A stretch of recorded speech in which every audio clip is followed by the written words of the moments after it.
Ok. Bueno, entonces,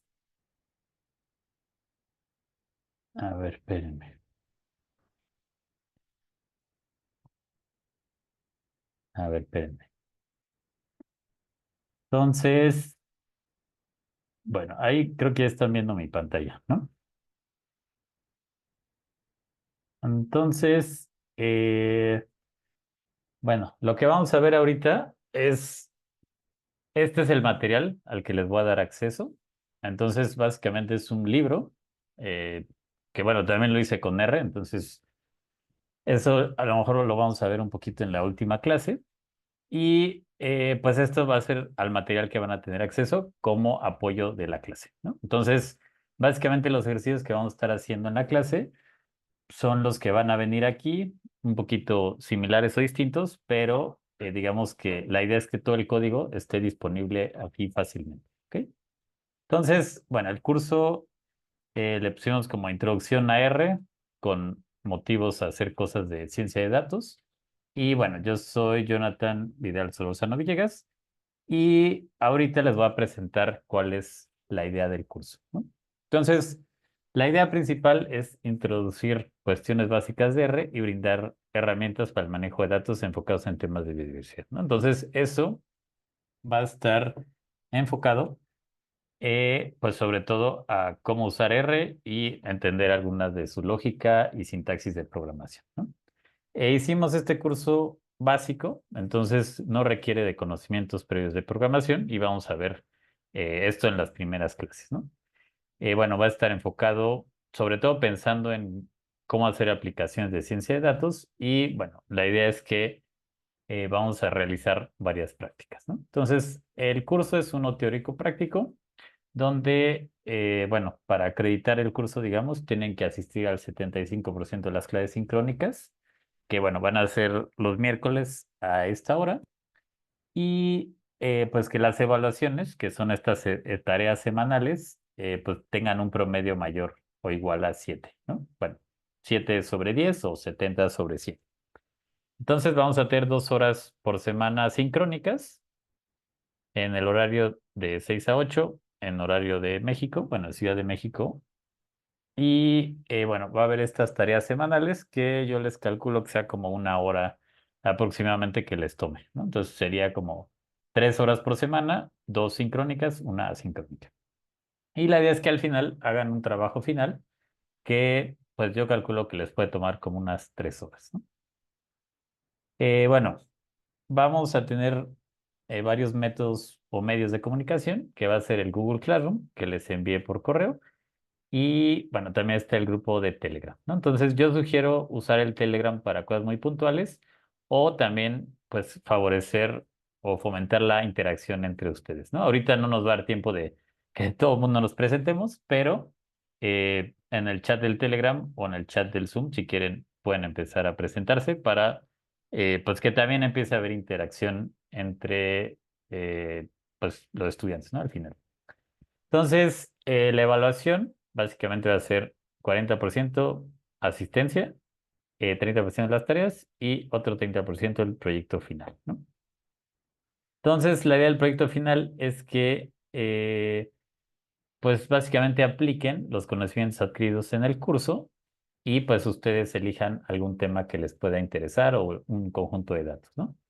Las tareas se dejarán después de cada clase y se podrán entregar hasta las 0 horas del día de la siguiente clase, ¿no? Entonces, básicamente, yo voy a mandar la tarea terminando la clase o unos minutos después y tienen hasta el martes a las 11:59 para enviármela, ¿no? Las tareas las voy a enviar en cuestionarios de Google y, bueno, ese va a ser el formato, ¿no? Entonces, bueno, les voy a platicar rápidamente como un poco de mi perfil, que bueno, yo soy biólogo y maestro en ciencias biológicas por la UNAM y luego también hice un doctorado en geografía. Entonces, un poco uso R, sobre todo para cosas un poco espaciales y de biodiversidad, ¿no? Actualmente trabajo en CONAVIA, que es la Comisión Nacional para el Conocimiento y Uso de la Biodiversidad, aquí en México, y también soy profesor de la ENES, ¿no? Que es un campus de la UNAM, de la Universidad Nacional Autónoma de México en Morelia. Eh, digamos que yo a lo que me dedico más es a estudiar bosques tropicales mediante teledetección o percepción remota, pero bueno, también he trabajado en cuestiones de manifestaciones de impacto ambiental o monitoreos pues un poco más ecológicos de la biodiversidad, ¿no? Entonces va a ser un poco más lo que vamos a ver aquí. Y bueno, a mí me interesa mucho el uso del software libre, entonces pues también un poco por eso es mi interés en enseñar R y fomentar que se usen más estas herramientas, que al final pues son gratuitas y transparentes, ¿no? Entonces, pues finalmente vamos a ver que, por ejemplo, R sirve no solamente para hacer procesos, análisis y demás, sino también para automatizar ciertos procesos, ¿no? Que eso también es algo importante cuando tenemos que hacer como el mismo procedimiento o análisis varias veces con distintos datos, ¿no?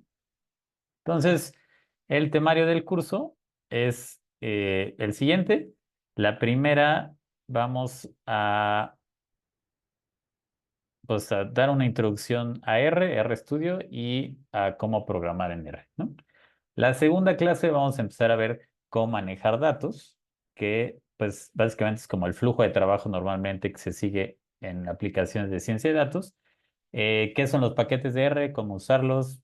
Y pues sí, cómo interpretar las ayudas, el input y output de datos, o sea, cómo leer y escribir datos. La tercera clase sería cómo acomodar datos. Bueno, esto ya va a ser con dos paquetes en particular, que, bueno, son estos, ¿no? Dplyr y tidyr.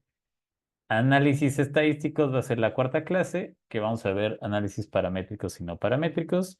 Después, cómo construir gráficas en R, que son 100% personalizables o editables. Después vamos a ver cómo hacer algunos análisis de diversidad, como, no sé, calcular índices de diversidad como Shannon o Simpson o curvas de acumulación de especies. Y la penúltima clase va a ser una introducción, digamos, pequeña, cómo construir modelos de entrenamiento y evaluación de modelos. Y finalmente la última clase va a ser como un cierre de recapitular lo que vimos en el curso y la descripción de cómo tendrían que hacer el trabajo final, ¿no? Y en esta última parte también vamos a ver cómo se pueden automatizar la creación de reportes o de textos directamente desde R, ¿no? Entonces, los materiales del curso, aquí bueno, este es la liga al Classroom y aquí les pongo algunos materiales de consulta, ¿no? Aquí son algunas referencias que creo que pueden ser útiles y mi contacto como el de María Auxiliadora Mora, que es la persona, digamos, encargada de Red Bioma, que es la organizadora. Entonces, bueno, vamos a comenzar entonces con la parte introductoria. Y bueno, pues ¿de qué se trata R, no? Pues básicamente es un lenguaje de programación creado con fines estadísticos, ¿no? Entonces, se creó por ahí de los noventas en Nueva Zelanda y el interés principal era hacer análisis estadísticos, ¿no? Sin embargo, como es un lenguaje de programación de código abierto y de distribución libre, pues esto fue creciendo mucho en número de usuarios y las personas fueron desarrollando nuevas funcionalidades, ¿no?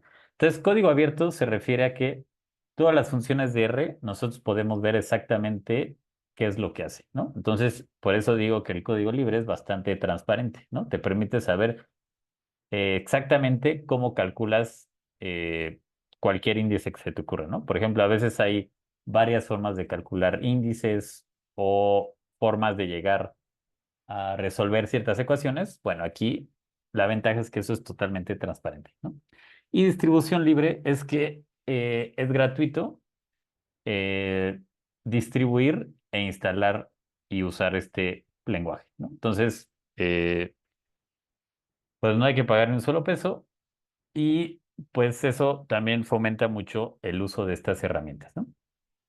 R es un lenguaje esencialmente funcional, que vamos a ver que esto corresponde a que casi todo está programado como para hacer funciones sobre cierto tipo de objetos y regresar un objeto, ¿no? Eso igual, manténganlo en mente, lo vamos a ver más adelante. Bueno, otra cosa interesante es que vamos a ver que en R existen los paquetes que son como modulitos que programó alguien o otro usuario para extender ciertas funcionalidades en R, ¿no? Entonces vamos a ver que esa es una parte que es gigante, o sea, yo creo que hoy en día el número de paquetes en R debe ser como mayor a 1000, ¿no? Entonces es imposible revisar todos, pero vamos a revisar como algunas claves de cómo aprender a usar nuevos paquetes, ¿no? Y bueno, también ya cuando uno es un usuario un poco más avanzado, puede desarrollar sus propios paquetes y sus propias funciones para que alguien más las utilice, ¿no? Entonces, otras ventajas que pues provienen sobre todo de programar o de utilizar código es que cualquier análisis es reproducible, ¿no? Esto quiere decir que frecuentemente pasa que uno hace un análisis, 3 años después ya no se acuerda ni qué hizo, ¿no? Entonces, cuando tú tienes el código, es como un flujo de trabajo que te dice exactamente los pasos que hiciste y los parámetros que hiciste, ¿no? Entonces, esto es muy útil para esta cosa de reproducibilidad y transparencia, ¿no? Eh, Otra cosa que también es bastante ventajoso es que puedes reusar el código con diferentes datos, ¿no? Entonces, esto era lo que le decía, que si cambian de área de estudio, pero el análisis es el mismo, solamente cambian los datos de entrada y todo lo demás va a funcionar de manera igual, ¿no?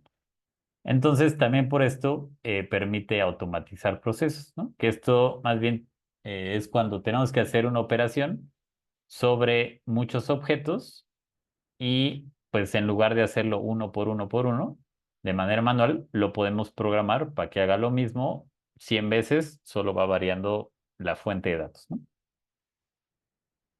Y bueno, algunas otras ventajas de R es que permite hacer prácticamente cualquier análisis estadístico, permite hacer varios análisis en temas de biodiversidad, que pueden ser como curvas de acumulación de especies, modelación de distribución de especies o cálculo de variables a nivel comunitario, ¿no? Que pueden ser a lo mejor estructura de edades o, pues sí, cosas así, ¿no? Como en comunidades vegetales puede ser biomasa, área basal, entre otras, ¿no?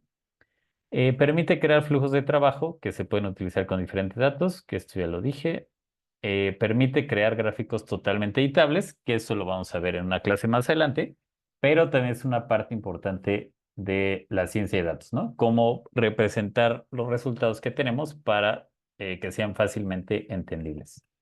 Y la otra cosa es que no hay un enfoque de caja negra porque es código abierto, ¿no? Entonces, podemos consultar exactamente todas las funcionalidades y procesos que hacen las funciones que usamos. Entonces, aquí les pongo algunos ejemplos de los análisis que podemos hacer en R y algunos ejemplos de figuras creadas en R, ¿no? Entonces, por ejemplo, podemos hacer análisis de ordenación de especies, modelación de nicho ecológico, limpieza y resumen de datos, manejo de información espacial, información vector o raster, uso de algoritmos de aprendizaje automático de profundo y cosas como cálculo de biomasa por parcela o análisis de diversidad de audio, ¿no? Entonces, esto es nada más como para darles una pincelada de otras cosas que se pueden hacer que quizás no nos va a dar tiempo de ver en la clase, pero para que sepan que pues todo eso se puede hacer con R, ¿no? Y estos serían ejemplos de algunas figuras creadas con R, ¿no? Que pueden ser mapas cloropléticos, que bueno, son este tipo de mapas que se colorean las unidades espaciales de acuerdo a una variable. Eh, Gráficas que serían como un scatter plot de eje X y Y continuos, análisis de ordenación, eh, modelación de distribuciones o de densidad de distribuciones, curvas de acumulación de especies, análisis de agrupación o digamos esto también luego se le conoce como creación de endogramas.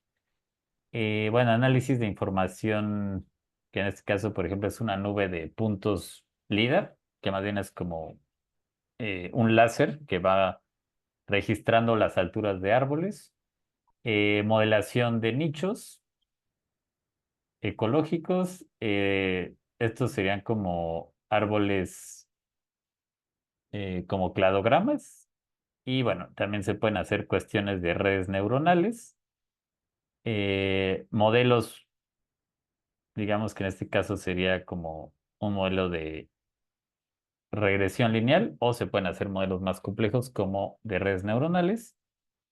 Y también, bueno, podemos hacer este tipo de cosas que son como muestreos aleatorios espaciales, ¿no?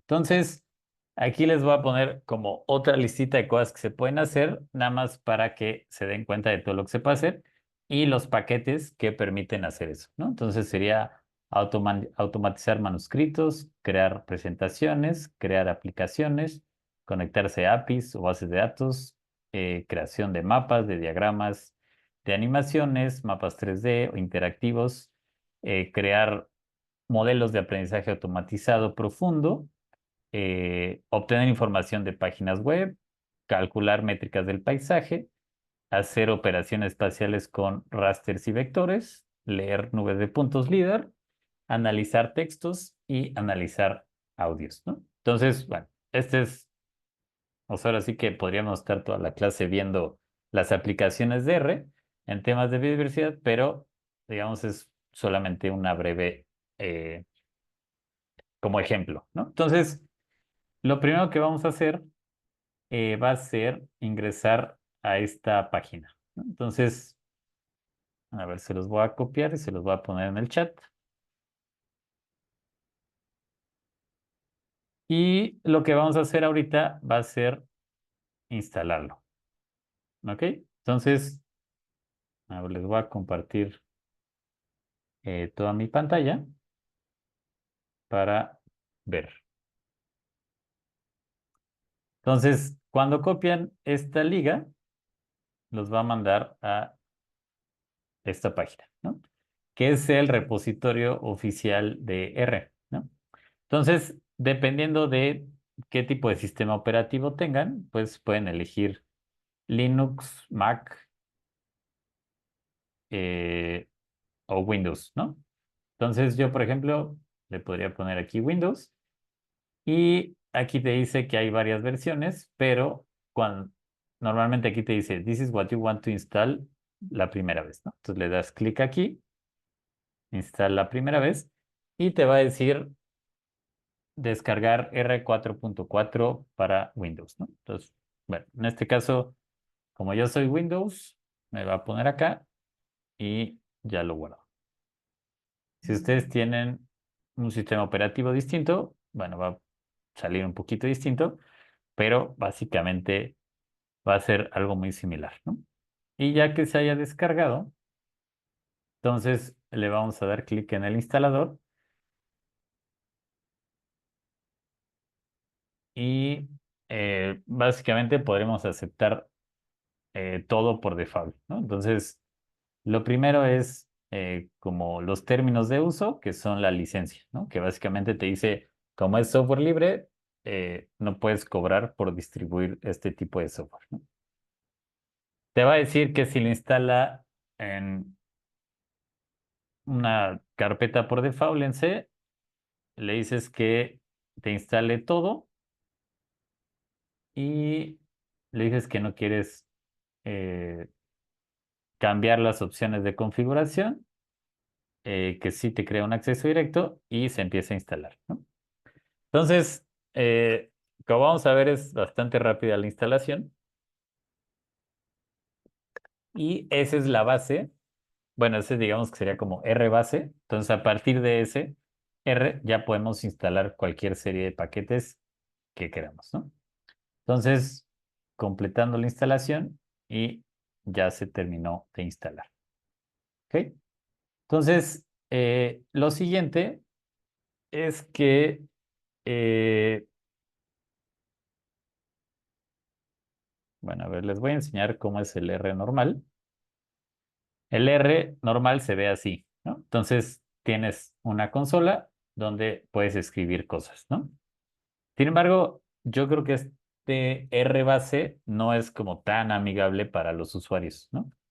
Entonces, l- mi sugerencia es bajar otro programa que se llama RStudio para facilitar el trabajo con R. Ajá. Entonces, lo que vamos a hacer es entrar al sitio de RStudio, que, a ver, se los pongo en el chat de nuevo.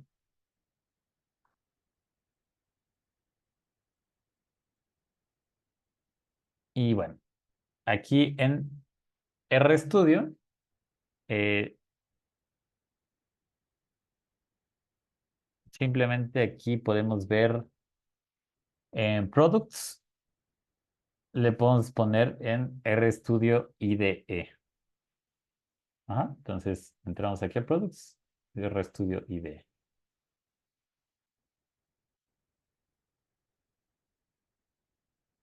Y bueno, nos va a aparecer esta página y hay que irnos un poquito para abajo y vamos a ver que hay dos versiones, ¿no?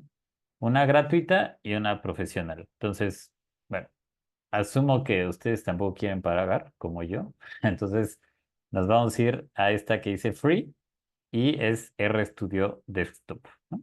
Entonces le ponemos aquí. Y aquí, si nos vamos hasta abajo,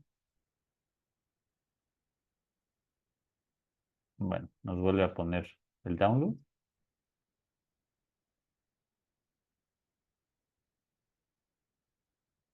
Y nos va a aparecer esta opción que ya dice Install RStudio para Windows, ¿no?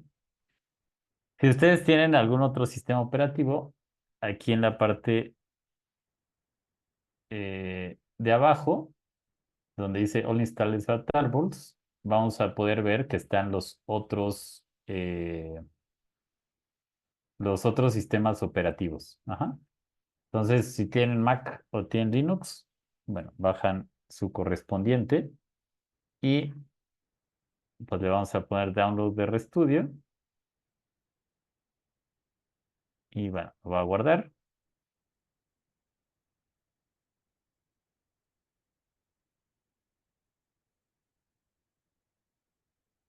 y abrimos el instalador.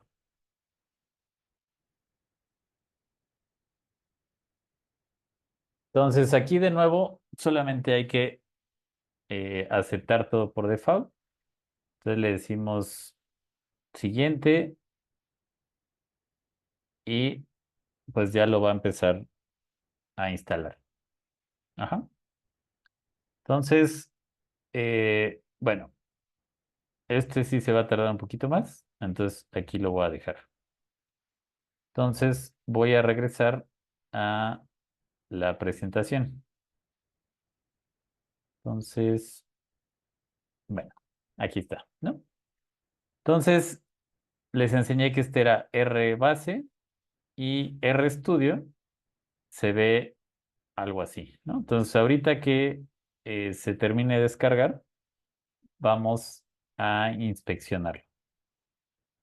Entonces,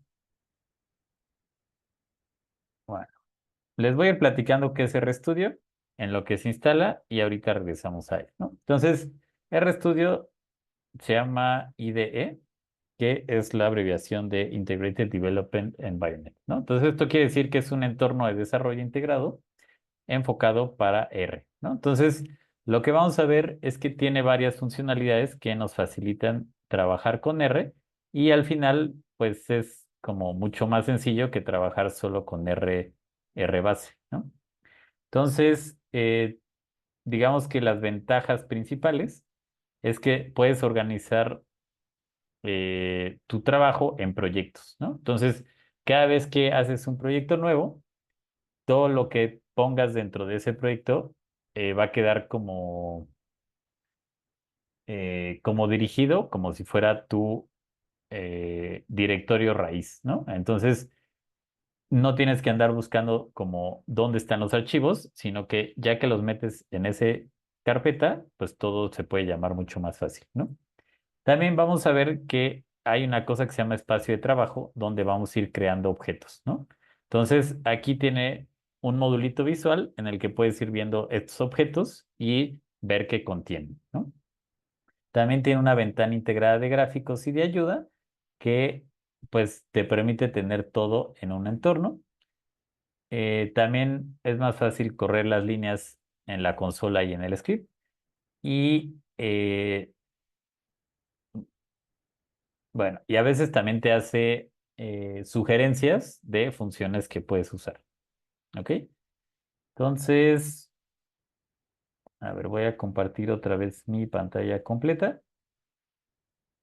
Entonces, ya se acabó de instalar RStudio. Espero que en su caso también.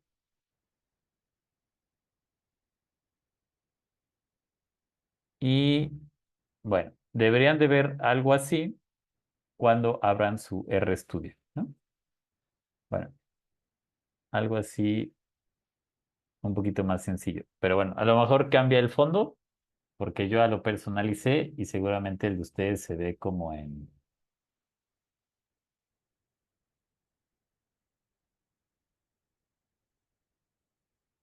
Ah, estoy viendo en el chat que alguien dice que si puede enviar ambos links. Bueno, a ver, los voy a volver a copiar y pegar.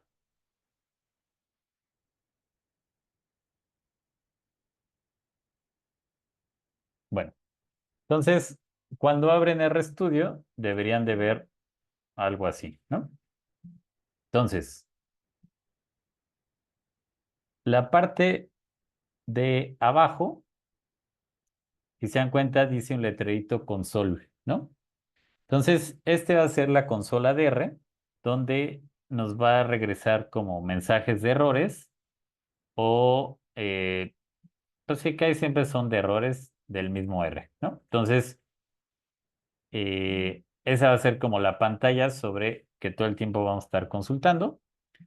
La pantalla de arriba es como donde podemos escribir nuestro código y cada vez que, o sea, aquí podemos escribir lo que sea y para correrlo a la consola le podemos dar este botón de Run o le podemos dar Control Enter o Control R.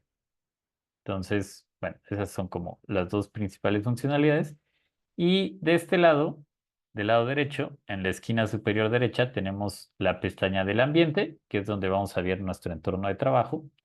Un historial que aquí podemos ir consultando todo el historial de lo que hemos escrito, ¿no? Entonces a veces pasa que algo funcionaba, lo cambiamos, lo dejó de funcionar. Entonces aquí podemos regresar en el historial y ver qué escribimos, ¿no? Las conexiones, esto es un poquito más avanzado, entonces no lo vamos a ver. Y en la parte de tutorial a veces viene como, eh, pues como algunos tutoriales oficiales de R para aprender, ¿no? Luego, en la parte de abajo, bueno, si solamente les aparece una pantalla, con estos le pueden hacer chiquito o grande, ¿no? Entonces a lo mejor eso puede ser algo de lo que por eso no les aparece, pero a ver, confírmeme si eso lo resuelve. Sí, ok.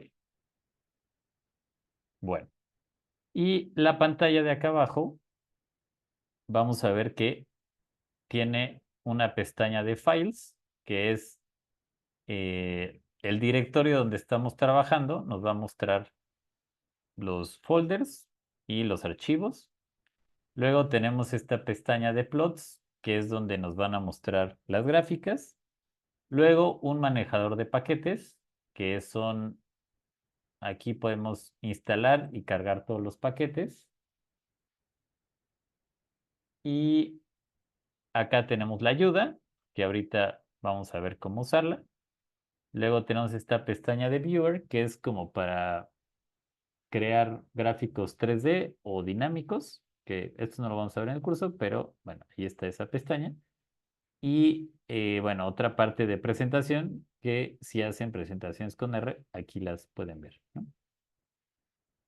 Bueno, entonces,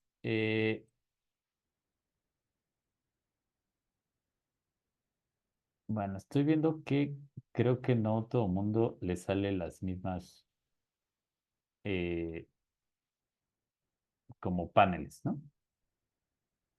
Entonces, si no le salen, busquen aquí en View Paints y Show All Paints, ¿no? Y ya si dan clic en eso, ya les deberían de aparecer los cuatro.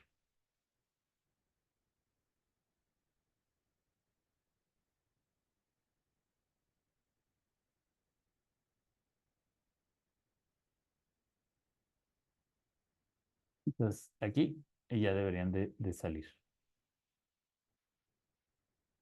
¿Sí? ¿Sí? ¿Sí desaparece o todavía no?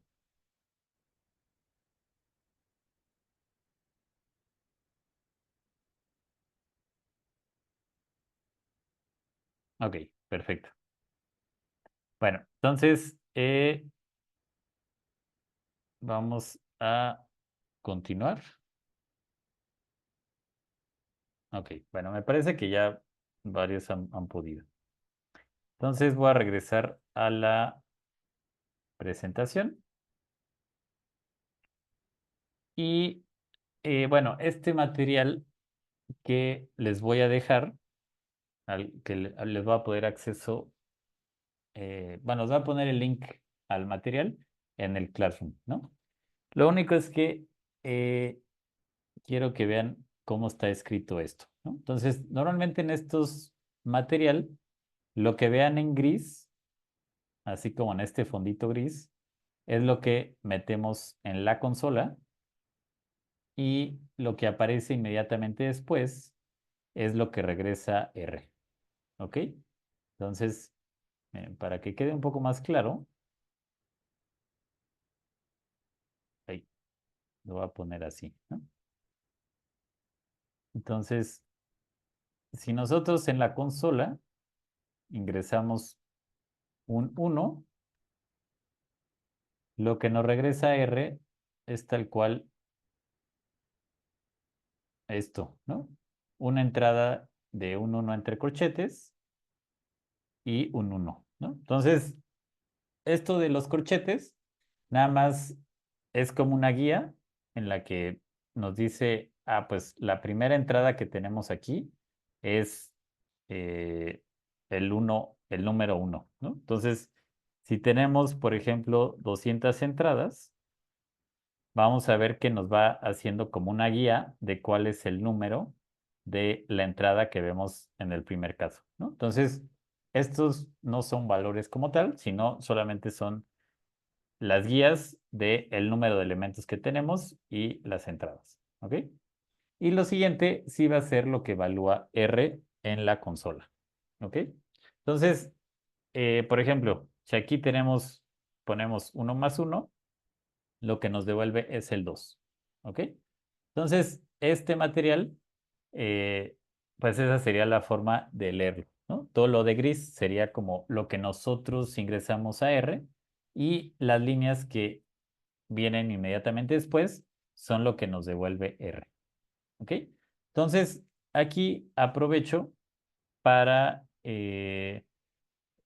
diferenciar entre lo que sería un número, que sería tal cual como ingresar un número, y lo que sería una cadena de caracteres o algo que la computadora va a interpretar como texto, ¿no? Entonces, cuando colocamos en R algo entre comillas, ya sean simples o dobles, R lo interpreta como texto, ¿no? Entonces, por ejemplo, si ponemos uno más uno como texto, nos va a decir esto, ¿no? Error en uno más uno, argumento no numérico para operador binario, ¿no? Entonces, eso está como muy enredado, pero básicamente lo que nos dice es que R no sabe cómo sumar dos cadenas de caracteres porque en sí no representan ninguna cantidad.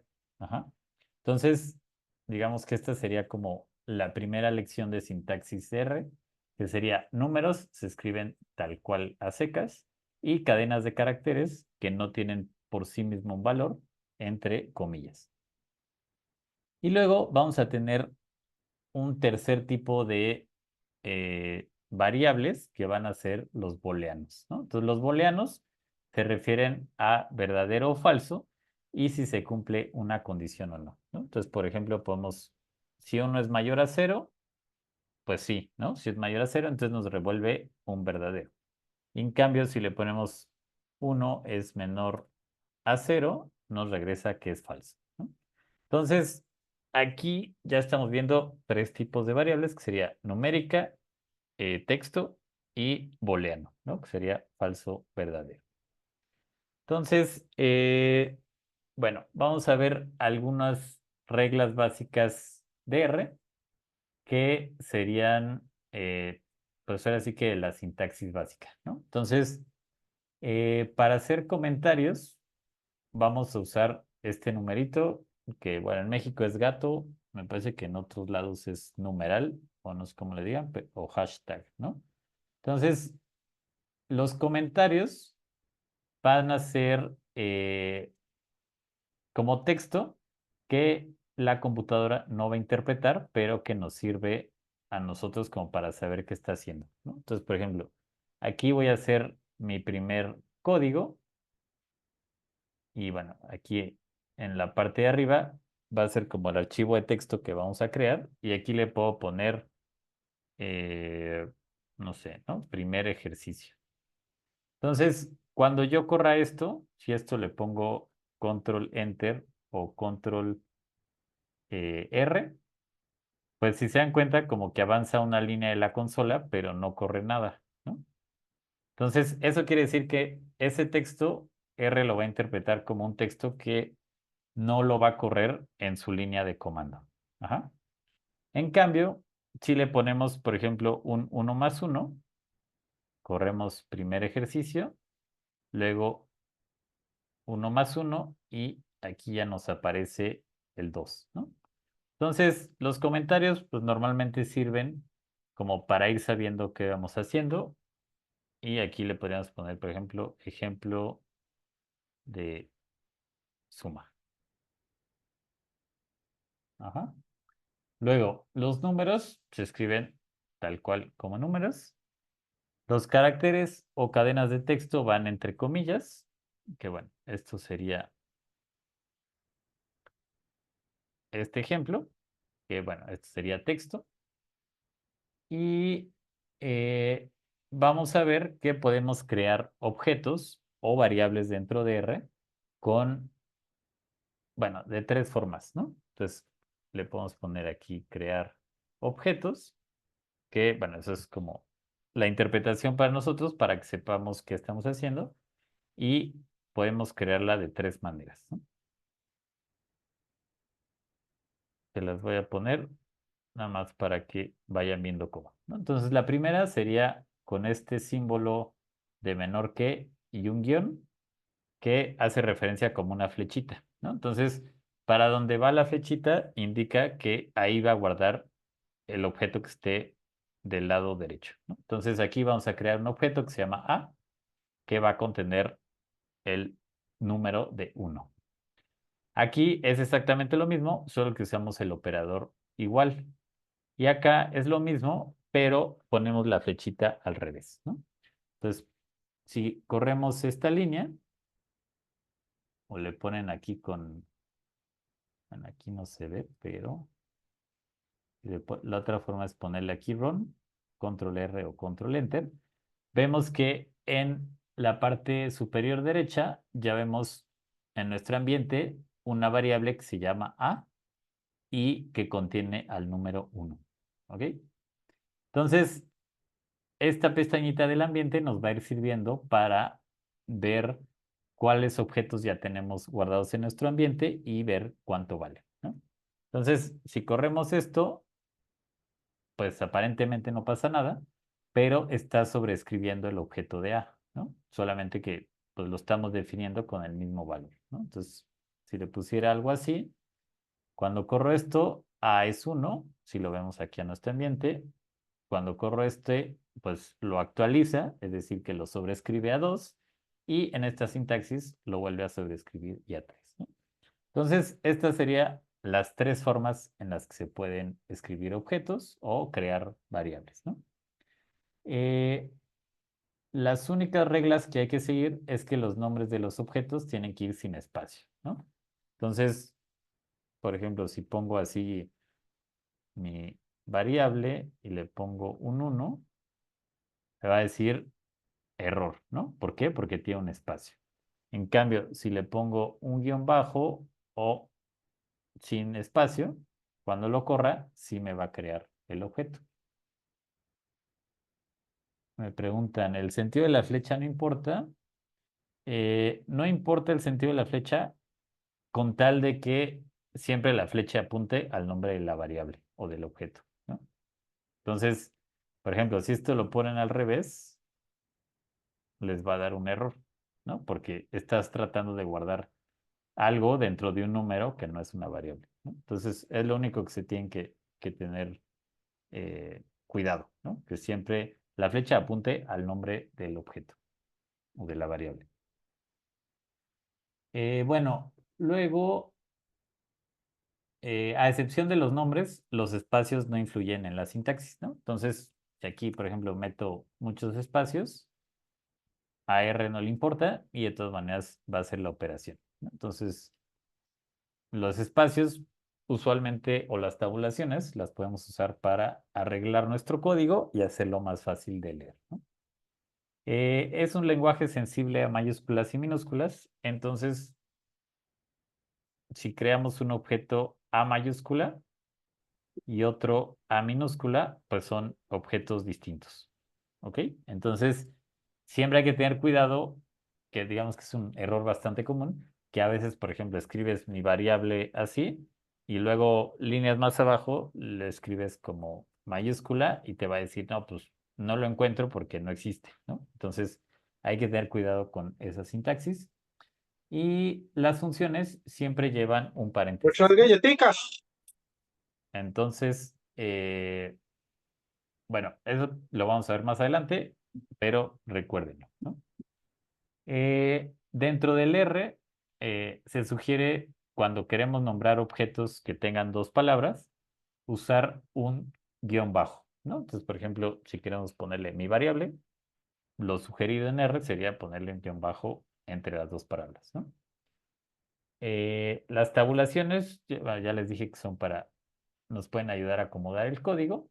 Y dentro de RStudio está el shortcut de Control I para acomodar tabulaciones, ¿no? Esto lo vamos a ver cuando empecemos a hacer funciones más complejas. Bueno, entonces, lo siguiente es empezar a ver, pues, cómo escribir algunas operaciones matemáticas, ¿no? Entonces, eh, bueno, aquí si lo vemos la suma, pues se va a escribir con el símbolo de más. El menos va a ser el de resta.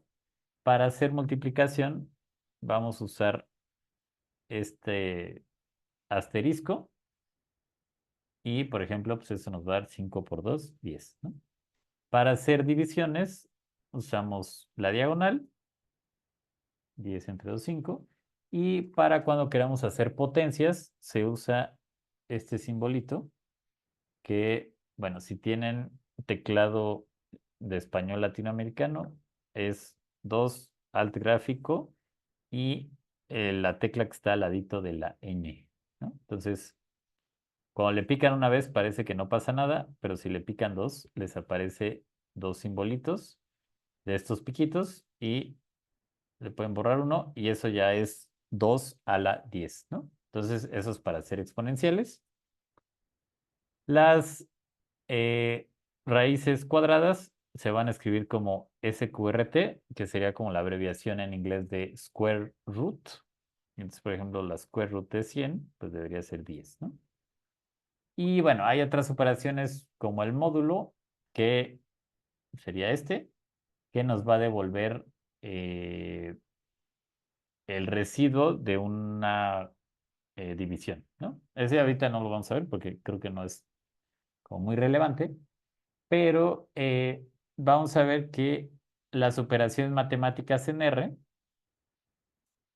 se siguen un orden, ¿no? Se evalúan en el siguiente orden. Primero se hacen los paréntesis, luego se hacen los exponenciales, luego las raíces, eh, digo, paréntesis, luego exponenciales y raíces, luego divisiones y multiplicaciones y sumas y restas, ¿no? Entonces, para cuando queramos hacer alguna operación un poco más complicada, hay que poner o hay que tener cuidado en que lo que primero se va a evaluar son lo de dentro de los paréntesis y después lo demás, ¿no? Entonces, por ejemplo, aquí para ponerles un ejemplo más sencillo, les voy a poner esto, ¿no? Entonces, si hacemos 5 más 5 entre 2, como primero se evalúa la división, primero va a ser 5 entre 2, que es 2.5, y luego le va a sumar el 5, porque las sumas y restas van hasta el final, ¿no? Entonces, si más bien queremos que primero haga la suma, hay que ponerle un paréntesis para que primero sume el 5 más 5, que sea 10, y ya entre 2 nos va a dar 5, ¿ok? Entonces, hay que tener cuidado porque a veces podemos escribir operaciones muy largas y dependiendo de cómo pongamos el paréntesis va a cambiar el resultado, ¿no? Entonces, si ven sin paréntesis, nos da 7,5 porque primero hace la división y luego la suma. Y con paréntesis, primero hace la suma y después la división, ¿no? Entonces, todo lo que queramos que haga primero, lo metemos entre paréntesis y todo lo demás hay que, bueno, se va a ir evaluando en este orden de aparición, ¿ok?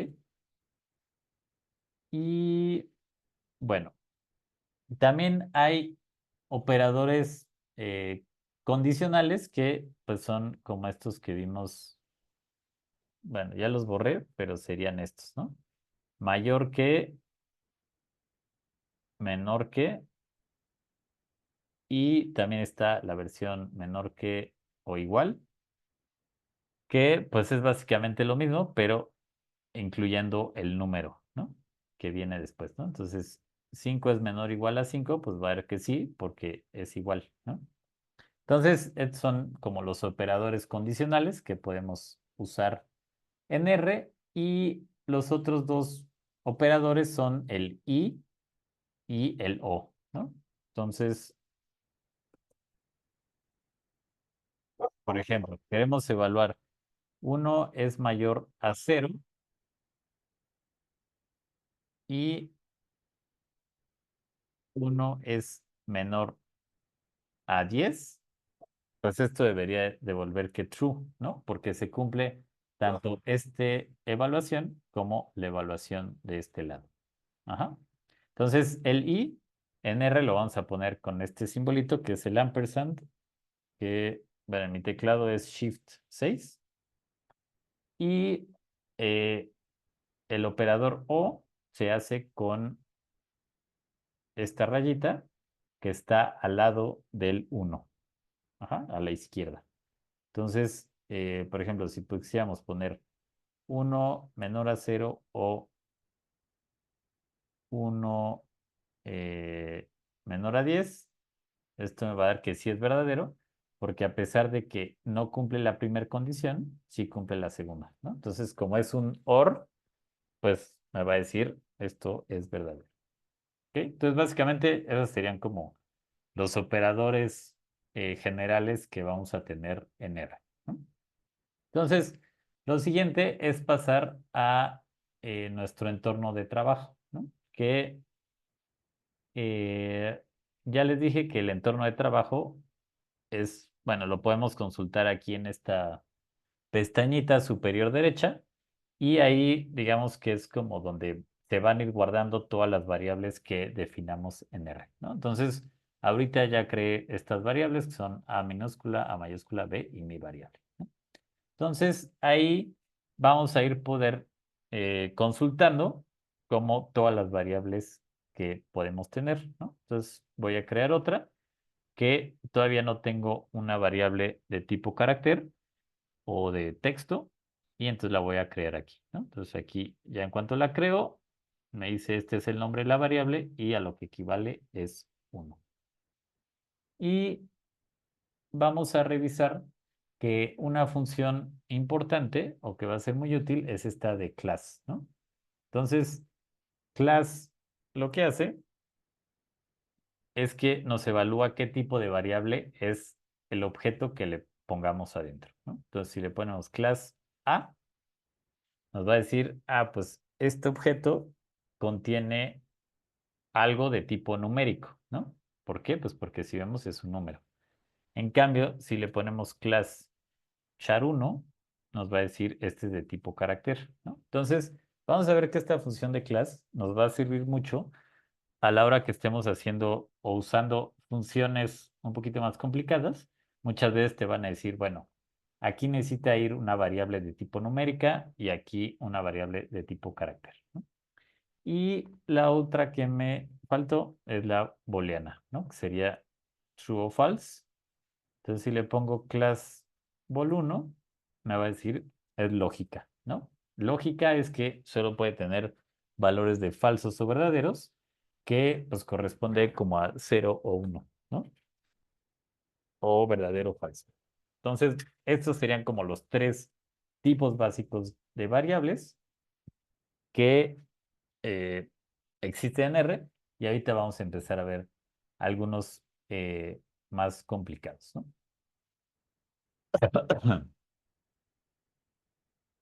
La otra cosa importante es que si yo quito algún objeto de mi entorno, cuando yo lo llame dentro de R, me va a decir que no existe, ¿no? Entonces, por ejemplo, aquí yo puedo ver que mis objetos son A, B, bol, char y mi variable, ¿no?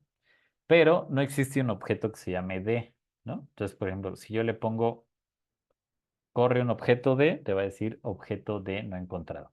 Entonces, cuando salen este tipo de errores, es que no hemos creado ese objeto dentro de nuestro entorno de trabajo y por lo tanto hay que crearlo, ¿no? Entonces, a veces cuando estamos corriendo códigos muy largos, puede ser que no hayamos definido todas nuestras variables y entonces a veces puede pasar que pues nos salga algo de este estilo, ¿ok? Eh, Bueno, entonces aquí estamos viendo que tenemos estos objetos o estas variables, ¿no? Sin embargo, ahorita estamos haciendo los objetos más sencillos que existen en R. Sin embargo, hay que considerar que los objetos o estos nombres de variables se pueden extender para contener funciones, gráficos, resultados, hojas de datos, imágenes, información espacial, puntos o prácticamente cualquier cosa, ¿no? Entonces, cualquier cosa que ven aquí en su ambiente de trabajo es que es un objeto que definimos en algún punto, ¿ok? Ahorita quizás va a quedar un poco más claro. Y lo único que les recomiendo es que no creen objetos que se llaman C. ¿Por qué? Porque C es una función de R, ¿no? Entonces, eh, les sugiero que si usan A, B, C y D, se quieren ir en orden alfabético, la C se la salten y pues directamente pasen a la D, ¿no? Porque si no, digamos que en R lo que pasa es que dice, ah, pues yo ya tenía una función que se llamaba C, pero si la sobrescribes con un número, ya no va a existir, ¿no? Entonces hay que cerrar R y volverlo a crear. Entonces, bueno, acuérdense de eso, es como un tip, buen tip para empezar.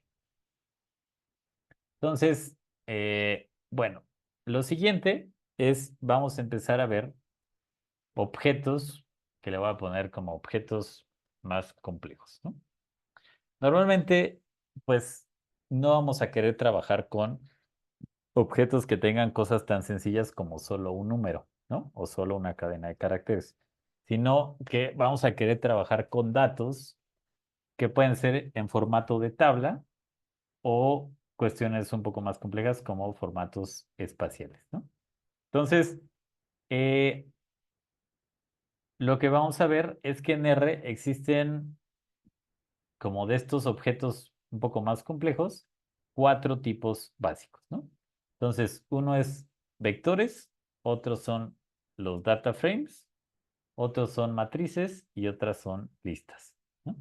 Entonces, ahorita vamos a ir revisando cada uno y algunas propiedades que contienen, ¿no? Entonces, los objetos de tipo vector los vamos a crear con la función C y cualquier cosa que tenga dentro, y eso lo guardamos en un objeto, ¿no? Entonces, por ejemplo, yo voy a crear un vector que le voy a poner vector 1 y entonces le voy a decir, bueno, ese vector que contenga el número 1, el 5 y el 10, ¿no? Entonces, aquí ya en nuestro ambiente podemos ver que se creó este objeto vector 1 y aquí nos dice es un objeto de tipo numérico que tiene 3 entradas, ¿no? 1 y los 2 puntos significa del 1 hasta el 3, ¿no? Entonces, como el 1 al 3 pasa por el 2, pues nos dice que tiene 3 entradas, ¿no?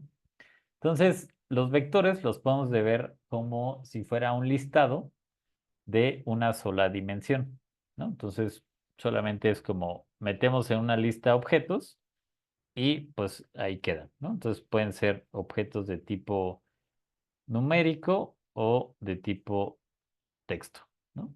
Entonces, por ejemplo, si vemos un vector 2, vamos a ver que es un objeto de longitud 3, o sea, también tiene 3 entradas, pero aquí fíjense que nos dice que es de tipo carácter, ¿no? Char, bueno, THR es la abreviación de objeto de tipo carácter, ¿no?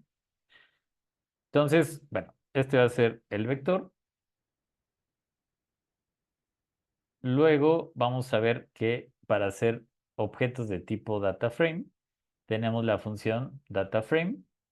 Y los data frames los podemos ver como arreglos de 2 dimensiones que, bueno, los podemos interpretar como tablas, ¿no? Entonces, podemos crear un data frame que, por ejemplo, le ponemos un nombre que sea columna 1 y aquí le voy a poner que sea 1 y 2 y luego una coma, columna 2 sea, no sé, 5 y 6, ¿no? Entonces, data frame lo que nos dice es la primer columna, ¿cómo quieres que se llame? Ah, pues col1, ¿no?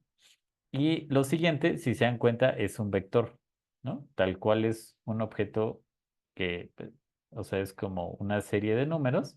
Entonces, esto van a ser eh, la entrada 1 dentro de la columna 1 y esto va a ser la entrada 2 de la columna 2. Digo, el renglón 2 de la columna 1. Y luego vamos a crear otra columna que le vamos a llamar columna 2, que va a contener en el primer renglón un 5 y en el segundo un 6. ¿Ok?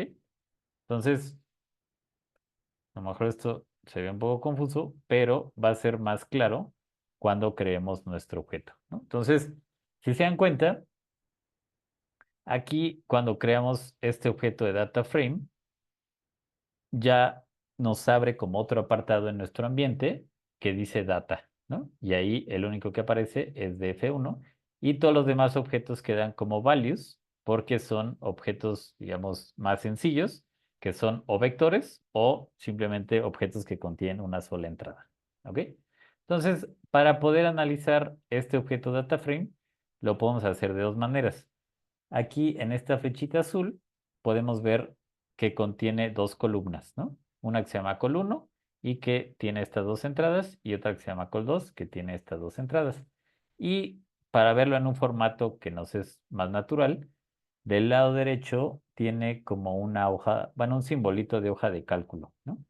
Entonces ahí le podemos dar clic y vemos nuestra tablita ya en un formato pues más normal, ¿no? Entonces, aquí básicamente lo que hay que acordarse es que los data frames son como si cada columna fuera un vector, ¿no?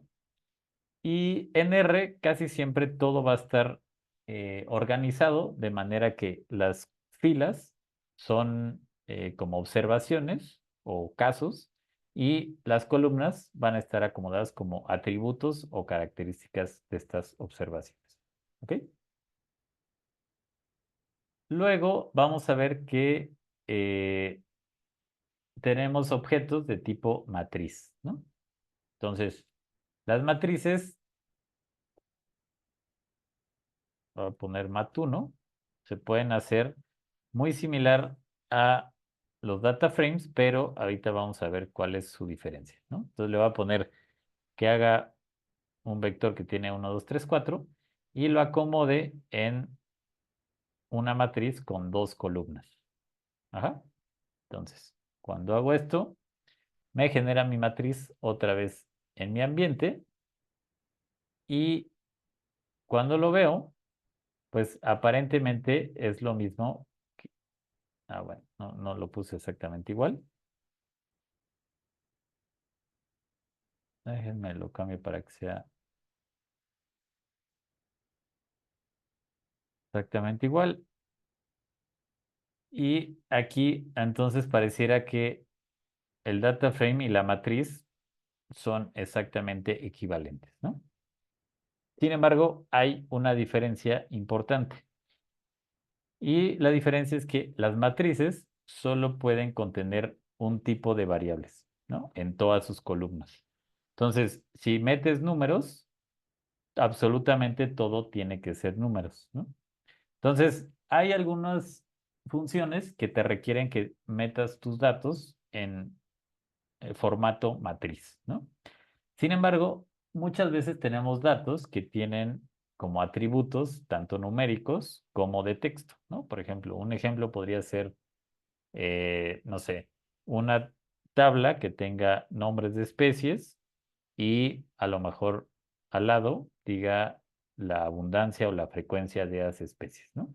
Entonces, el nombre de la especie sería un objeto de tipo, bueno, una variable de tipo carácter o de texto, y la otra sería de tipo numérico, ¿no? Entonces, si tenemos ese tipo de datos, conviene guardarlos en data frames, que son las estructuras que nos permiten que cada columna tenga su propio tipo de variable, ¿no? Entonces, básicamente la única diferencia entre data frame y matriz es esa, ¿no? Los data frames permiten tener columnas de distintos tipos de variables, mientras que las matrices o todo es numérico o todo es carácter. Y el último tipo de objeto es la lista, que es, eh, pues ahora sí que como un poco más abstracto, porque digamos que tanto los data frames como las matrices siguen este arreglo de dos dimensiones, ¿no? Una dimensión para las filas y otra para las columnas. Sin embargo, vamos a ver que las listas es como si metiéramos una tercera dimensión que podríamos verla como la profundidad de un objeto, ¿no? Entonces, vamos a poder meter o agrupar tanto matrices como data frames, ¿no? Entonces, igual para hacerlo un poquito más claro, le voy a poner lista uno y las listas se crean con la función list y ahí, por ejemplo, voy a meter el df1 y voy a meter la mat1. Ajá.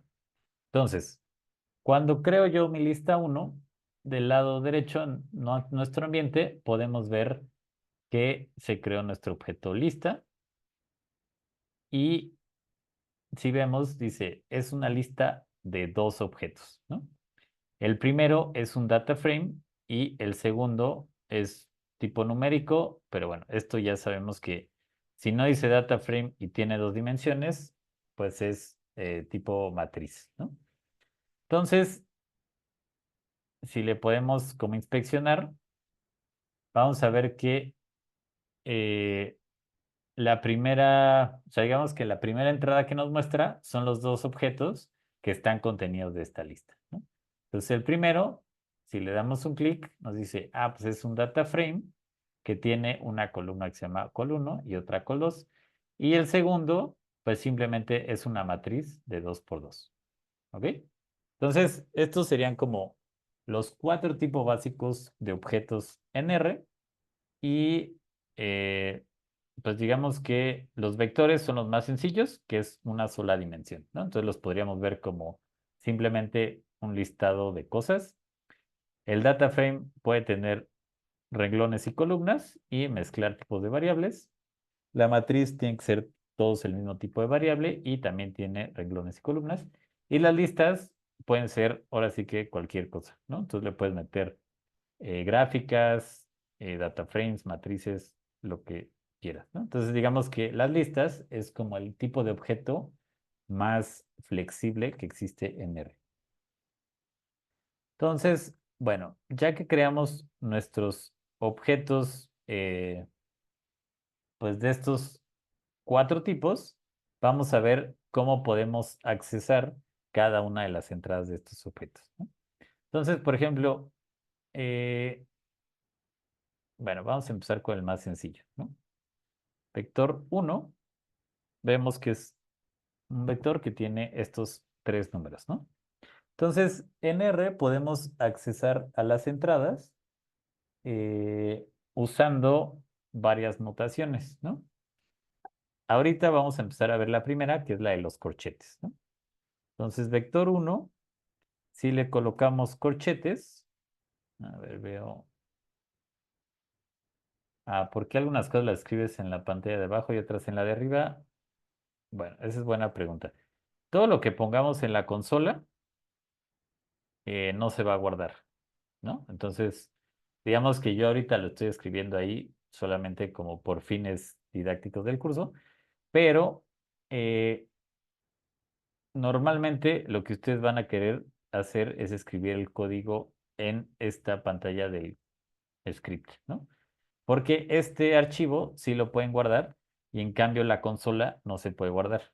Ajá. Entonces, la idea sería como, si quieren guardar un código para el futuro, guárdenlo siempre arriba y si solamente están haciendo pruebas, lo pueden escribir directamente en la consola. Entonces, eh, bueno, lo voy a empezar a escribir acá para hacerlo un poquito más coherente todo, ¿no? Entonces, tenemos nuestro objeto vector 1, que es 1, 5 y 10.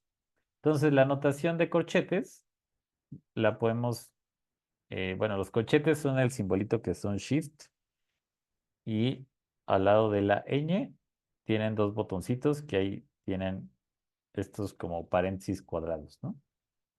Entonces, los vectores, como solamente tienen una dimensión, a ver, veo otra duda, a mí solo me dejó escribir en la consola, en la parte de arriba. Ajá,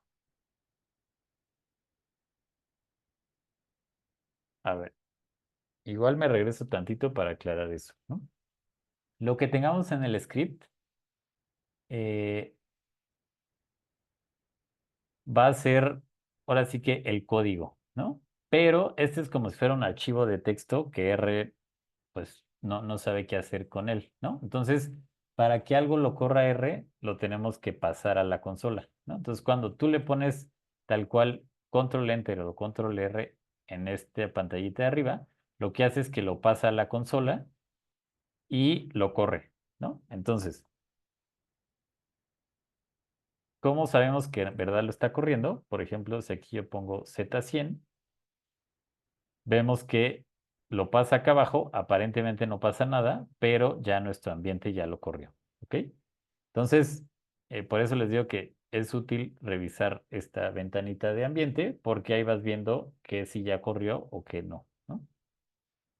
Bueno, entonces regreso a esta parte de los corchetes en el cual el vector quedamos que solamente tiene una dimensión, ¿no? Entonces, si yo quiero sacar el tercer objeto del vector, simplemente le pongo vector 1 y entre corchetes el índice 3, ¿no? Entonces, esto quiere decir, de este vector, regrésame la tercera entrada, ¿no? En este caso, la tercera entrada es 10 y es lo que nos devuelve, ¿ok?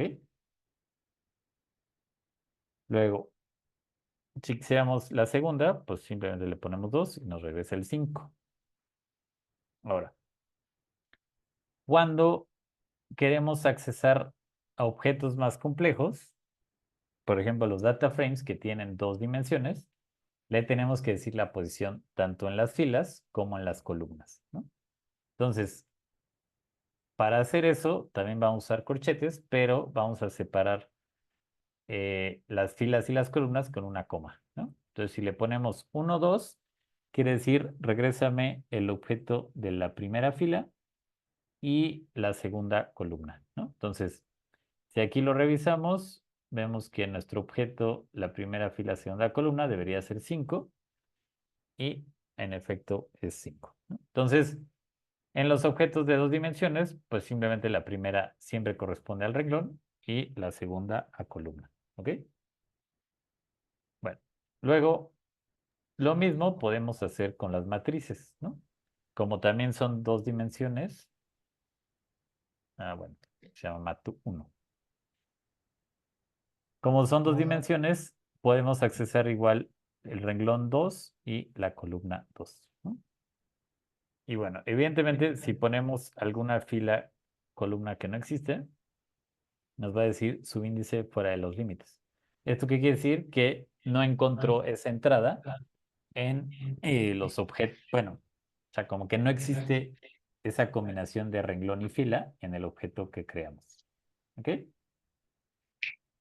Bueno, y la última, eh, el último tipo de objeto, que sería la lista, vamos a ver que es un poquito distinto cómo acceder a ella. Entonces, este sería como el objeto de una dimensión, este sería como el objeto de dos, tanto data frames como matrices, y las listas les dije que es como si tuvieran, bueno, por lo menos tres dimensiones, ¿no? Entonces, como para hacerlo menos confuso, en R decidieron que como que esa tercera dimensión se iba a indicar con un doble eh, bracket. A ver, esperen, ahorita resuelvo lo del chat. Entonces, por ejemplo, cuando tenemos este doble corchete, le decimos, a ver, regrésame la primera entrada de la lista, ¿no? Entonces, acuérdense que la primera entrada de la lista era el data frame, ¿no? Entonces, si le ponemos 1, nos regresa tal cual el data frame, ¿no? Y si le ponemos 2, le ponemos, nos va a regresar la matriz, ¿no? Entonces, esto es como si estuviéramos accediendo entre estos dos objetos a ese nivel, ¿no? Y ahora, cuando accedemos a un objeto de estos, podemos seguir accediendo a otras entradas del data frame, ¿no? Entonces, por ejemplo, esto nos devuelve un data frame y entonces podemos continuar accediendo a la entrada que queremos, ¿no? Entonces, básicamente esto sería, entra a la primera entrada de la lista y de esa entrada, como ya sabemos que es un data frame, regrésame el primer renglón y la segunda columna, ¿no? Y entonces es 5, ¿no? Entonces, esta es una forma de acceder a los objetos en R. A ver, vean el chat que dice, no puedo visualizar con la función view. Dice que no se encuentra en la función. Bueno, la función view se escribe con mayúsculas. Ajá, entonces quizás sea eso. Acuérdense que es sensible a minúsculas y mayúsculas, pero como el eh, método rápido es entrando aquí con este simbolito. Bueno, entonces eso sería cómo acceder a objetos con la sintaxis de los corchetes, ¿no? Y bueno, vamos a ver que hay otra forma que es poniendo nombres a los objetos, ¿no? Entonces, por ejemplo,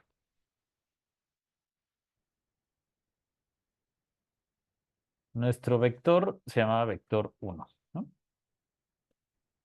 Y este vector tenía tres entradas, ¿no? Que aquí lo podemos ver, 1, 2, 3. Entonces le puedo poner de nombre E1, E2, E3, ¿no? Entonces, si aquí primero pongo los nombres de vector 1, nos va a decir no hay, ¿no? O sea, es nulo. Entonces, names es la función para obtener los nombres de un vector. Entonces, como no tiene nombres, nos regresa nulo. Ahora, si le queremos poner nombres, le vamos a poner names de vector, va a contener un vector que tenga estos nombres, ¿no? Entonces, cuando lo corremos, aparentemente no hace nada, pero aquí si se dan cuenta ya lo cambió a named, ¿no? Antes estaba simplemente como num y 1 a 3 y aquí ya que ya tiene nombres le pone name num. Entonces si volvemos a correr names de vector 1, pues ya nos regresa que tiene estos nombres, ¿no? De igual manera podemos nombrar nuestros data frames y matrices, ¿no? Entonces, por ejemplo, los names van a funcionar para vectores y para listas. Y en cambio para matrices y data frames vamos a usar call names para que nos devuelva los nombres de columnas y row names para que nos devuelva los nombres de las filas. ¿Ok? Entonces, de igual manera, estos los podemos sobreescribir y en lugar de que se llamen call 1 y call 2, podemos decir que se llame C1, C2. Y cuando volvemos a correr esto, pues ya vemos que están sobrescritos esos objetos, ¿no? Y si aquí consultamos, ya vemos que se nos cambió el nombre que indica aquí arriba, ¿no? C1 y C2. Y pues por default siempre los row names van a ser el número de la fila, ¿no? Entonces si los quisiéramos cambiar, le podemos poner row names y que sea R1 o R2. Y cuando lo vemos acá, vamos a ver que ya cambiaron. ¿Ok? Entonces esto simplemente sería como cómo cambiar los nombres. Y el último caso sería la lista, ¿no? Entonces, en este caso, también vamos a aplicar la de names y le vamos a poner, no sé, L1 y L2. Entonces, cuando vemos la lista, bueno, aquí ya nos sale que el primera entrada tiene nombre L1 y L2.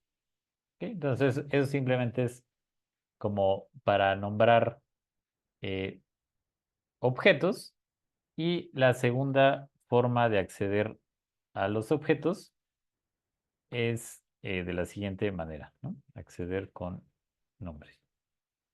Entonces, si al vector 1 ponemos los corchetes y ponemos el nombre de la entrada que queremos, nos va a devolver esa entrada, ¿no? Entonces, recordemos que aquí el vector 1 era 1, 5 y 10 y les pusimos los nombres E1, E2, E3, ¿no? Entonces aquí, por ejemplo, si le ponemos E3, pues nos va a devolver el 10, ¿no?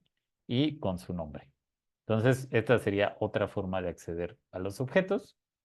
En el caso de los data frames, vamos a ver que está este operador que pues, es el símbolo de, no sé, dólares o pesos o dinero, ¿no?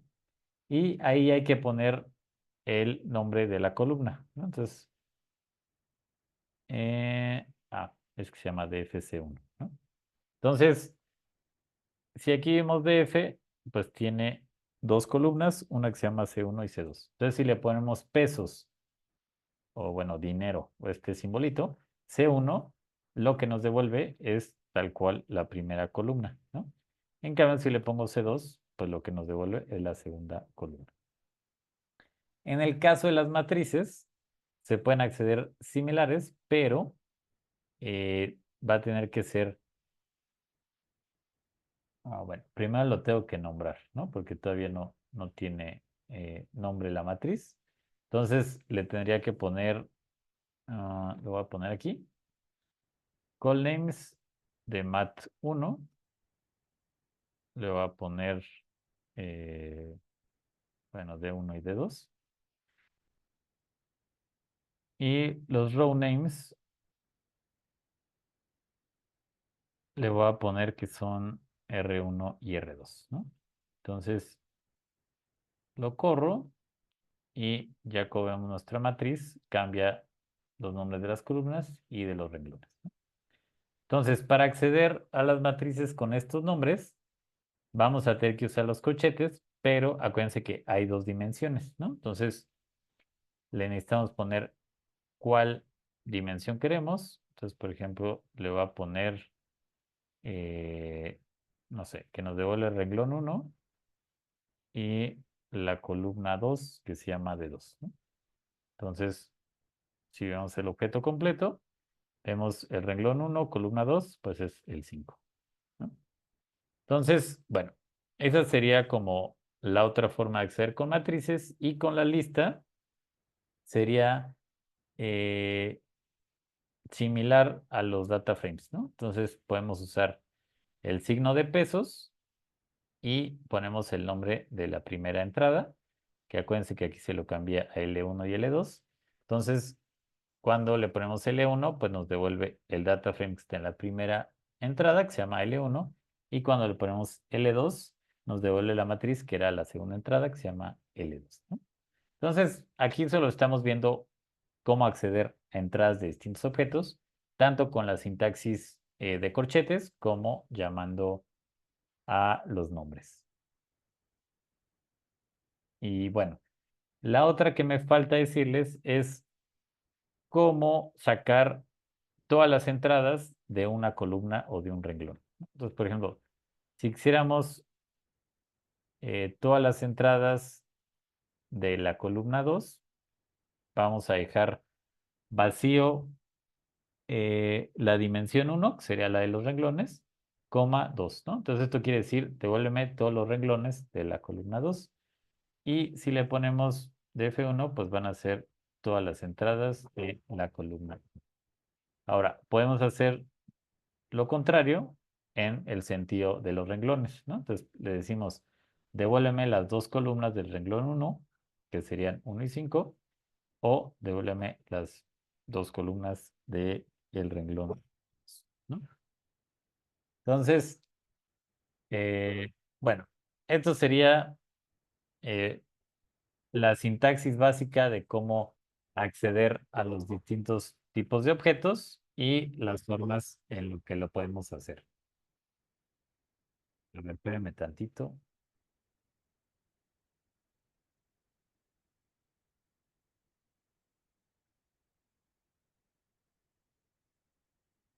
Ya, que a lo mejor estaba haciendo mucho ruido mi perro.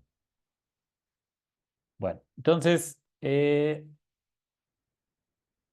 bueno, hasta ahorita entonces ya vimos los objetos de data frame, matriz, vector y lista. Entonces vamos a ver otra. Eh, ¿No me oyen o sí me oyen? Sí, sí, te escuchamos. Va. Bueno, entonces vamos a ver que existe un tipo de variable especial en R que son los factores, ¿no? Entonces, los factores son como variables de texto o de carácter, pero que tienen un significado como analítico, ¿no? Entonces, el ejemplo más fácil de entender es como si fuera una especie, ¿no? Entonces, por ejemplo, la especie, si tú la pones, pues a lo mejor dice, no sé, Tabebuya Rusia, ¿no? Y entonces, pues es una cadena de caracteres que la computadora dice como, ah, pues no sé ni qué es, ¿no? Pero cuando tú le pones factor, es como, ah, pues esa especie sí tiene un significado, ¿no? Entonces, todos los datos que digan ese factor se deberían de analizar de manera distinta. Entonces, por ejemplo, podemos hacer un nuevo objeto que se llame df2, que sea un data frame, que le voy a poner especie, y este tiene que ser de tipo carácter, ¿no?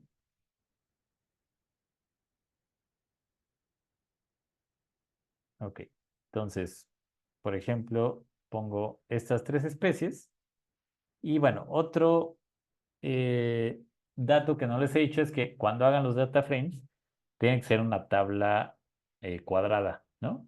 Es decir, si aquí le pongo solamente dos entradas, mientras que esta tiene tres renglones, me va a marcar un error, ¿no? Porque dice, implican un número diferente de filas. Entonces, las tablas siempre tienen que ser cuadradas. Entonces, acuérdense que esto sería como la observación del renglón 1 en la columna SP. Esta sería la del renglón 2, esta la del renglón 3, ¿no? Y esto más bien sería la del renglón 1 en la columna 2, la renglón 2 en la columna 2 y entonces faltaría la del renglón 3 en la columna 2. ¿Ok? Entonces le voy a poner así y ya me crea otra vez mi objeto aquí de df2 y me dice, tengo dos variables que, bueno, o dos atributos, que uno se llama sp, que es de tipo carácter, y otro que es frec, que es de tipo numérico. Entonces, eh, para que yo lo pueda convertir en factor, puedo hacer lo siguiente, ¿no? Puedo poner df2, puedo acceder a esa columna con este operador de pesos y le digo sobrescribe df2sp con él mismo o ella misma, pero como factor, ¿no? Entonces vamos a ver que hay mm, como varias funciones de la familia as, que son estas, ¿no? As numeric, as character, as factor, as data frame y as matrix, para poder cambiar entre tipos de variables y tipos de objetos, ¿no? Entonces todos son as punto y a lo que lo queremos convertir. Entonces, fíjense bien que aquí, antes de que corra esto as factor, vamos a ver que SP es de tipo carácter. Entonces, ahora que lo voy a correr, me lo cambia a factor, ¿no? Entonces, dice, ya SP es un factor que tiene 3 niveles, ¿no? Y los 3 niveles son SP1, SP2 y SP3. Entonces, si ahora yo pongo df2, aparentemente aquí no podemos ver, pero, o sea, digamos que aquí no está indicado que sea factor de ninguna manera, solamente nos aparece el texto, ¿no? Por eso es importante revisar esta parte del ambiente, porque aquí sí podemos ver que es factor o que es carácter, ¿no? Y por ejemplo, si lo quiero devolver a carácter, solamente le pongo as carácter de f2 sp y aquí le vuelvo a cambiar y deja de ser factor a carácter y lo deja como carácter, ¿no? Pero si se dan cuenta aquí en la consola se ve exactamente igual. ¿Ok? Entonces, si no lo quieren ver aquí en el ambiente, la otra forma sería con class y le ponen df2sp y aquí les dice si es carácter, ¿no? En cambio, cuando lo hago factor y devuelvo class, ya me lo devuelve en factor, ¿no? Entonces serían las dos formas en que podemos verificar cómo está codificado eh, una variable. Y por ejemplo, cuando está en factor, si le ponemos así, que nos devuelva todas las entradas de la columna SP, aquí sí nos marca que estos son los niveles, ¿no? SP1, SP2, SP3. En cambio, si esto lo ponemos como carácter, simplemente nos devuelve las entradas como cadenas de texto. ¿Ok? Entonces, aquí lo único que hay que tener con cuidado con los factores es que supongamos que aquí tenemos estos 3 niveles, ¿no? Entonces yo quiero crear otro objeto que se llame df3, que sea df2 y que solamente contenga el primer renglón y todas las columnas. ¿Ok? Entonces lo voy a crear y cuando le pongo df3 me va a salir que solamente tiene la especie 1 y con frecuencia 1, ¿no? Cuando le pongo df3sp, lo que pasa es que los factores, aunque ya no existan en nuestro set de datos, o sea, aquí pues nada más existe SP1, se quedan guardados, ¿no? Entonces, esto a veces puede ser beneficioso, pero casi siempre nos trae problemas, ¿no? Porque cuando hagamos un análisis, los datos van a tratar de buscar estos otros 2 niveles que no existen. Pero en R, los factores, como sí tienen un significado como analítico, los va a buscar, ¿no? Entonces, normalmente para cuando quieran quedarse con parte de sus datos, lo que conviene hacer es primero pasarlo a carácter, hacer como la selección de la parte de los datos que quieren y ya luego si quieren vuelven a convertir a factor, ¿no? Entonces, por ejemplo, aquí voy a volver a correr esto para que ya esté codificado como carácter. Voy a volver a hacer la selección de solamente parte de los datos y cuando pongo df3sp vemos que ya solo tiene el SP y ya los demás niveles no existen porque lo codifica con carácter, ¿no? Entonces, a lo mejor ahorita como que suena medio sin sentido, pero en muchas ocasiones esto nos va a traer errores, ¿no? Entonces, solo es para que se acuerden y que es un buen tip a la hora de trabajar con caracteres y eh, factores, ¿no? Entonces, bueno, lo siguiente que vamos a ver va a ser la ayuda de R, ¿no? Entonces, la ayuda de R es una ayuda que trae incluida el mismo programa y cualquier función que exista en R le puedes poner help y el nombre de la función. Y de este lado derecho, en nuestra pestañita de help, nos va a salir la ayuda. Sí, la clase sí se va a subir al Classroom. Luego, no sé cuándo, pero espero hoy en la noche, ¿ok? Entonces, cuando tú pones una ayuda de una función, aquí te sale el nombre de la función y entre llaves te va a decir en qué paquete de R está, ¿no? Entonces, como R base, eh, digamos que, digamos que el R base es el que bajamos, todo lo que esté dentro de este paquete base, pues son todas las funciones que ya tenemos instaladas. Sin embargo, hay otras funciones que, por ejemplo, pueden estar en otros paquetes, ¿no? Bueno, esta no quiso, pero a ver, le voy a poner filter, ¿no? Entonces, por ejemplo, filter, aquí me dice que está en el paquete stats, ¿no? Entonces, si no tengo instalado ese paquete, no voy a poder usar esa eh, función. Pero bueno, entonces, bueno, voy a hacer un poquito más grande para verlo. Las ayudas de R normalmente tienen esta estructura, ¿no? El nombre de la función, el paquete en el que están guardados, básicamente el nombre de la función y una descripción, ¿no? Entonces te dice, ¿qué hace esta función? Pues hace una media aritmética. ¿Cómo se usa? Pues lo puedes usar nada más poniéndole min de alguna variable que se llama x y bueno, esto es como otra versión para cuestiones no numéricas, ¿no? Ahorita nos vamos a fijar nada más en esta, que nos dice los argumentos, pues son X, ¿no? Entonces, X es un objeto de R y dice, solo hay métodos para vectores numéricos o lógicos y este tipo de objetos, ¿no? Este tipo de objetos ahorita no lo vamos a pelar, pero la clave es que tiene que ser vectores numéricos o lógicos. Y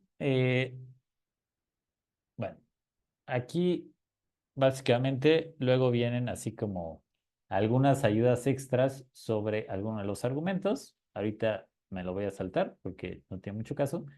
Vienen las referencias de pues algún paper o algún trabajo que te planteen estas funciones o explique de qué se tratan y algunos ejemplos, ¿no?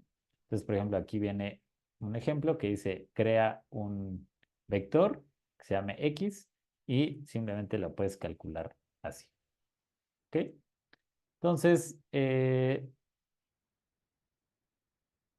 como la ayuda nos dice que si queremos calcular el promedio, tiene que entrar un vector numérico, pues aquí ya tenemos un vector numérico, ¿no? Que es el vector 1. Entonces le podemos poner min de vector 1. Y pues eso nos dice, el promedio de vector 1 es 5.33. ¿Ok? Luego, acuérdense que les dije que cada data frame o cada columna del data frame es un vector, ¿no? Entonces, podemos calcular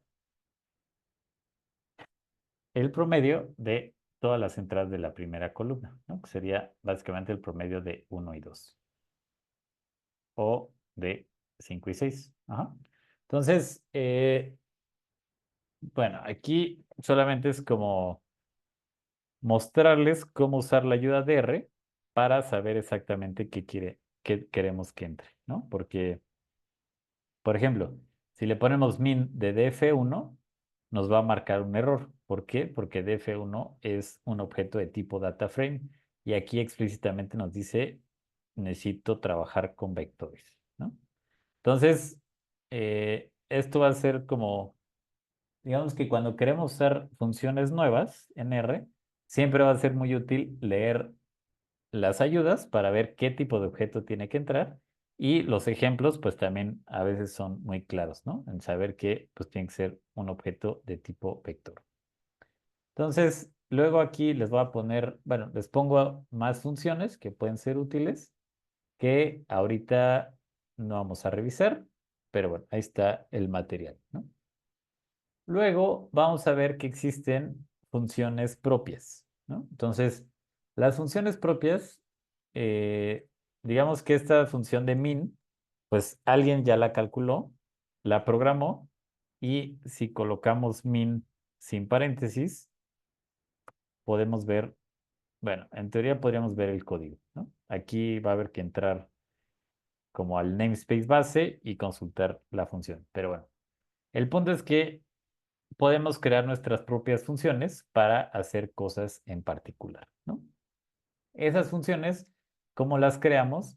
Pues las creamos igual que cualquier otro objeto en R, ¿no? Entonces le podemos poner mi función y para definir qué es una función existe ahora sí que la función que se llama function, ¿no? Entonces, la función que se llama function lo que dice es, voy a hacer algo sobre una variable que se llame x, ¿no? Esto le pueden poner x o le pueden poner mi var, lo que sea. Y después tenemos que usar las llaves.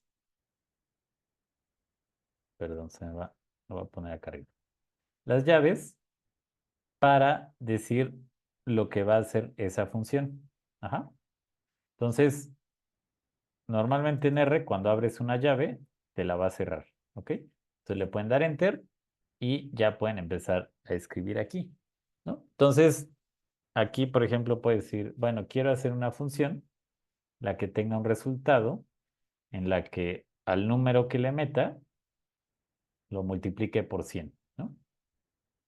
Entonces, aquí adentro de mi función puedo crear variables y normalmente vamos a querer que regrese algún valor, ¿no? Entonces, ese valor que va a regresar lo definimos como return, ¿no? Entonces, return, entre paréntesis, el nombre del objeto que queramos regresar. Y bueno, en este caso yo le puse result y aquí le voy a poner result, ¿no? Entonces, cuando yo corro esta función, va a aparecer en mi ambiente de trabajo dentro del apartado de functions, ¿no?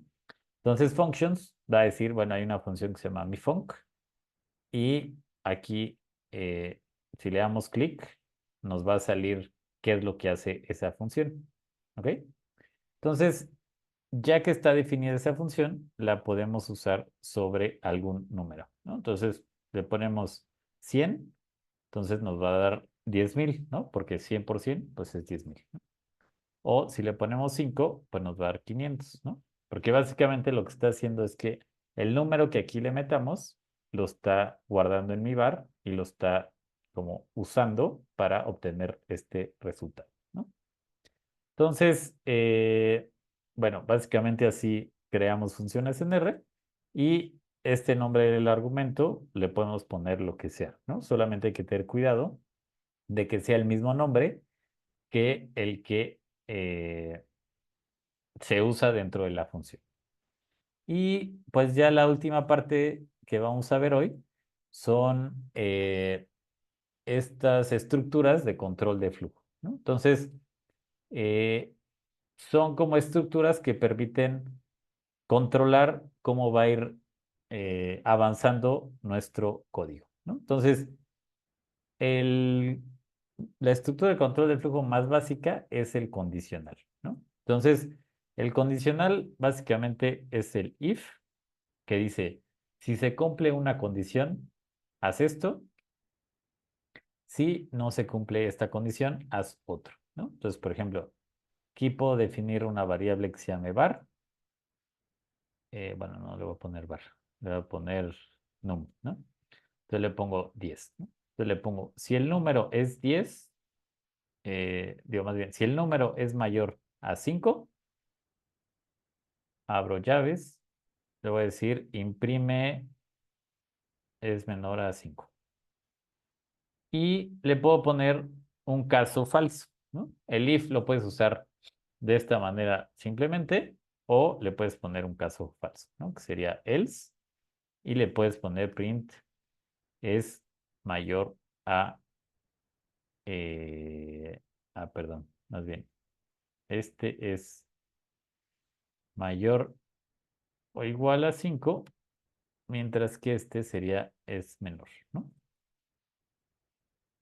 Entonces, esto a lo mejor ahorita se ve muy menso, pero cuando hagamos ciclos, esto va a ser muy importante, porque a veces puedes decir, bueno, si el número es menor a 10, haz cierta operación, pero si ya es mayor, haz cierta operación. Y cuando lo haces en un ciclo, pues ya digamos que automáticamente evalúa cada caso y decide qué va a hacer, ¿no? Entonces, por ejemplo, aquí num es 10 y si corro todo esto, me va a imprimir es mayor o igual a 5. Es decir, que evaluó esta condición y por eso imprime esto, ¿no?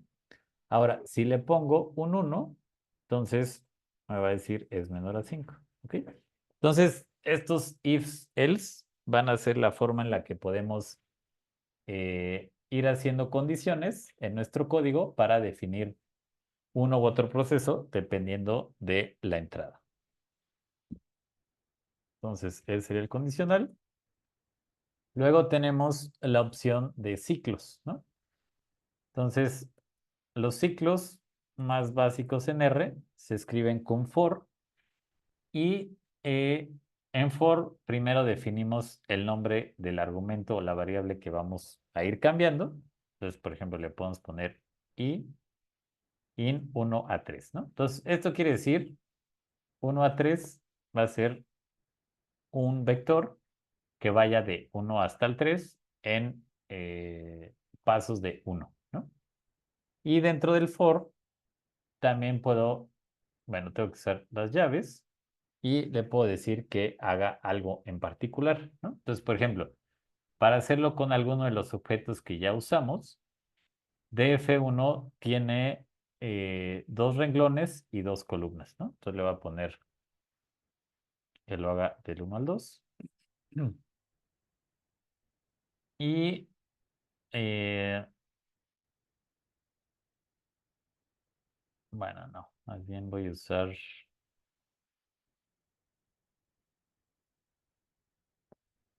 voy a poner del 1 al 3 y voy a empezar a sustituir el vector, ¿no? Entonces, acuérdense que vector 1, lo voy a poner aquí, es 1, 5 y 10, ¿no? Entonces le voy a poner vector en la entrada i, sustitúyelo por sí mismo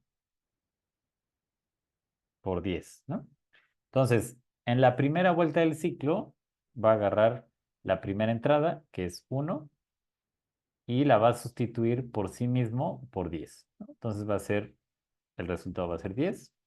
En la segunda vuelta va a ser 5 por 10, entonces va a ser 50, y en la tercera va a ser 10 por 10, 100. ¿Ah? Entonces, cuando corremos esto, sí, es que el objeto se llama vector 1. Entonces, aparentemente no hace nada, pero aquí si consultamos en nuestro ambiente, ya podemos ver que están los resultados que esperamos, ¿no? 10, 50 y 100. Y si imprimimos nuestro objeto a consola, vemos que ya aparece tal cual el resultado que se generó a partir de este ciclo, ¿no? Entonces, los ciclos nos van a servir para hacer cosas repetitivas sobre un mismo tipo de objeto y que haga exactamente lo mismo en todas las entradas, ¿no? Bueno, nos quedan 15 minutos, entonces me voy a ir un poquito rápido. Acuérdense que de todas maneras esto se los voy a dejar en el material de la clase y se puede revisar, ¿no? Esta página que estoy consultando del lado izquierdo.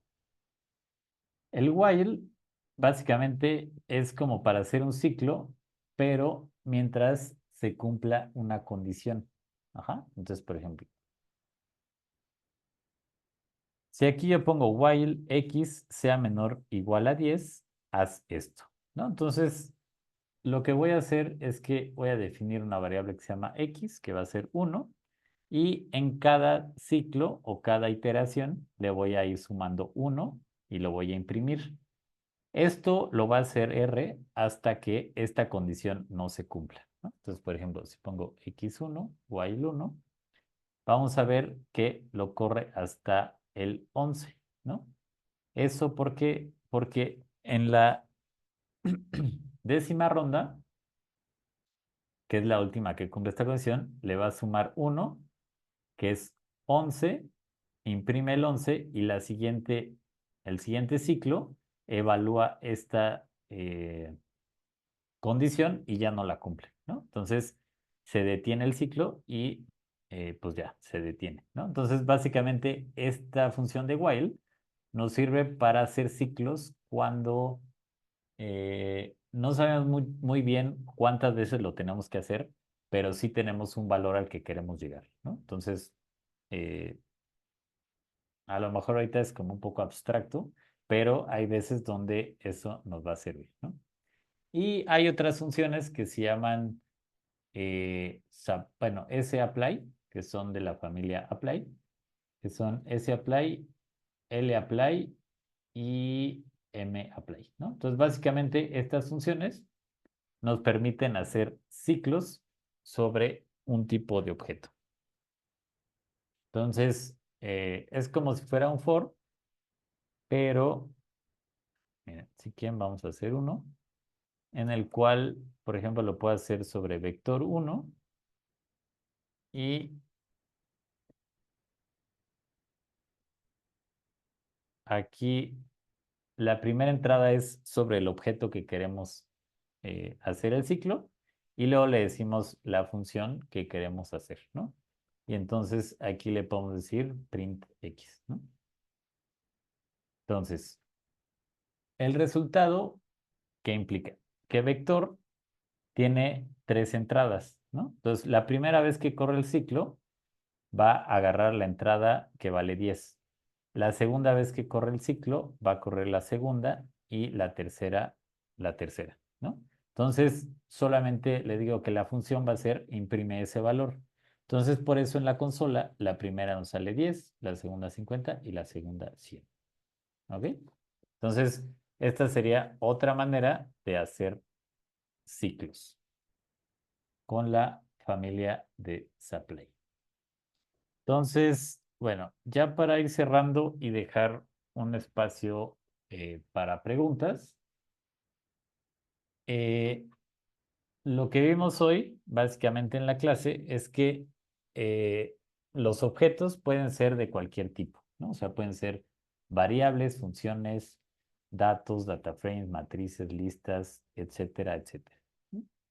Esos objetos los podemos ir consultando en nuestra esquina superior derecha dentro de nuestro ambiente, ¿no? Luego, las funciones requieren de ciertos argumentos con ciertas propiedades para funcionar bien, ¿no? Entonces, eso es lo que vimos, que en las ayudas, aquí nos van a decir qué argumentos tiene y qué naturaleza tienen que ser esas entradas, ¿no? Entonces, por ejemplo, aquí, para que funcionara min, la x tiene que ser un vector. Luego, algunas reglas básicas es que todo paréntesis debe quedar cerrado, ¿no? Aquí otra ventaja de RStudio es que en cuanto abres un paréntesis, te lo cierra, ¿no? Entonces, también esa es otra ventaja con la que RStudio nos ayuda a evitar errores. Y las llaves, usualmente en R, si se dan cuenta, se usan para definir procesos que ocupan más de una simple instrucción, ¿no? Entonces, vemos que tanto los ifs como las funciones como los ciclos usan las llaves para indicar que todo esto está contenido en ese ciclo, ¿ok?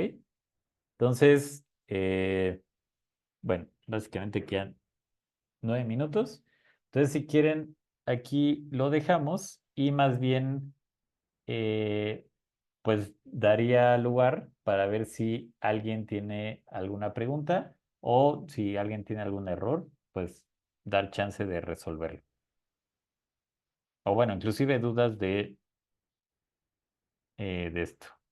A ver, Salas dice yo no logro acceder al material de la clase. Ok, sí, eso es porque todavía no lo pongo, pero denme chance ahorita acabando la clase, lo publico en el link en el Classroom.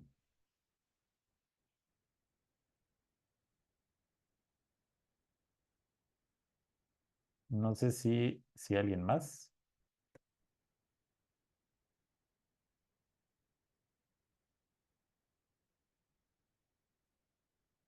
Bueno, también si alguien tiene alguna... eh,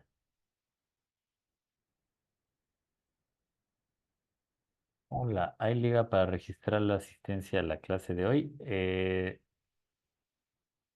No, no, no, no va a haber liga, pero pues va a quedar grabado el video, ¿no? Entonces ya con eso se pueden revisar los participantes.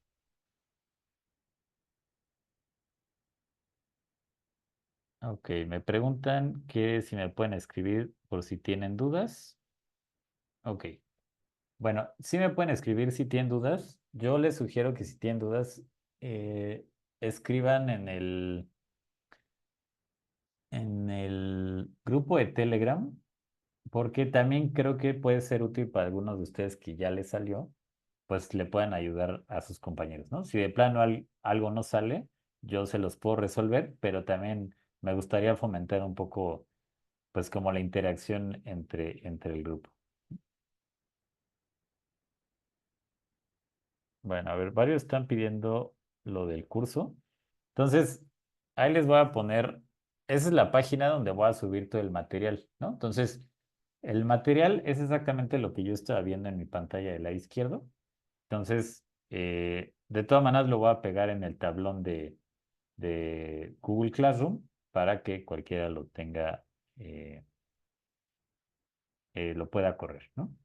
La otra cosa es que sí, yo entiendo que me voy un poco rápido en la clase, pero recuerden que la idea es que en las tareas ustedes lo hagan por su cuenta, ¿no? Entonces, si de repente no pudieron hacer algo, no se preocupen mucho porque está el material de consulta y la idea es que en la tarea ustedes lo tengan que hacer eh, de manera individual, ¿no? A ver, me preguntan, yo nunca utilizo Telegram. ¿Hay otro canal de comunicación? Bueno, el otro sería por el Classroom, ¿no? Entonces puede ser escribirme un correo directamente o poner alguna duda en el tablón de la clase. Esos serían como los dos medios de comunicación por si alguien no usa Telegram.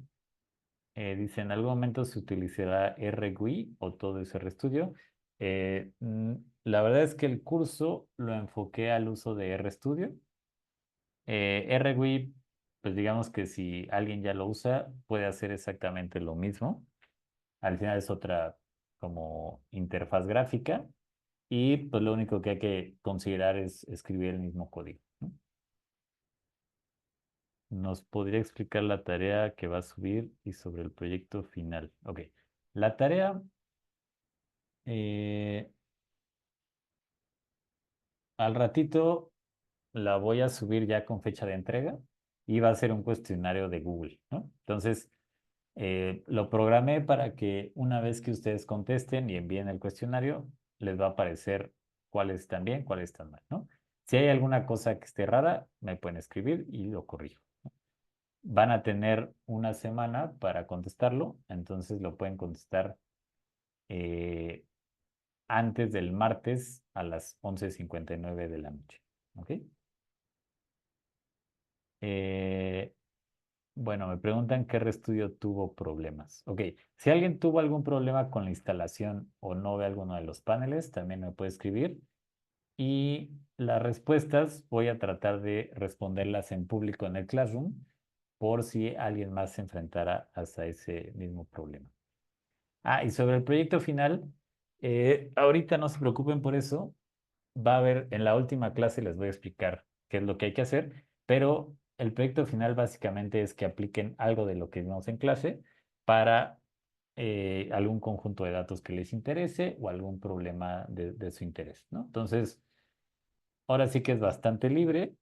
Si alguien requiere de algún tipo de asesoría o demás, pues también adelante, ¿no? O sea, lo podemos revisar o si se traban con alguna parte del código. Y bueno, ya al final les voy a dar más detalles, ¿no? También la idea del trabajo final es que les enseñe, en la última clase vamos a ver cómo se pueden automatizar reportes o texto con R, ¿no? Entonces es como combinar texto y análisis y cómo todo eso se puede como integrar en un solo documento que pues mi recomendación sería hacer así el trabajo, ¿no?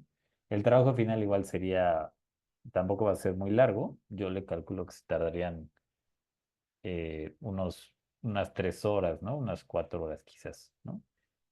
Y bueno, igual ahí lo vamos viendo. A ver, veo que dice, tengo datos de UFC de suelos de plantaciones de cacao. ¿Podría usar esos datos? Claro, ¿no?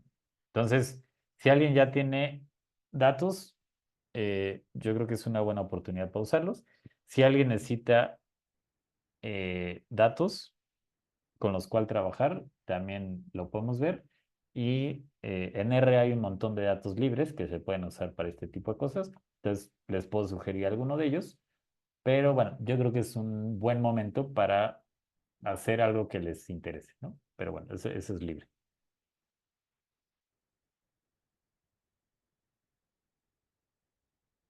Bueno, entonces me parece que ya no veo como más comentarios, preguntas. En ese caso, pues nos veríamos la otra semana en el mismo horario y pues igual, ¿no? Cualquier cosa, duda o pregunta, pues me pueden contactar por alguno de los canales que antes pues ya les dije, ¿no? El Classroom o el Telegram. Entonces, pues nos vemos la próxima semana y tengan bonita noche. Gracias. Gracias.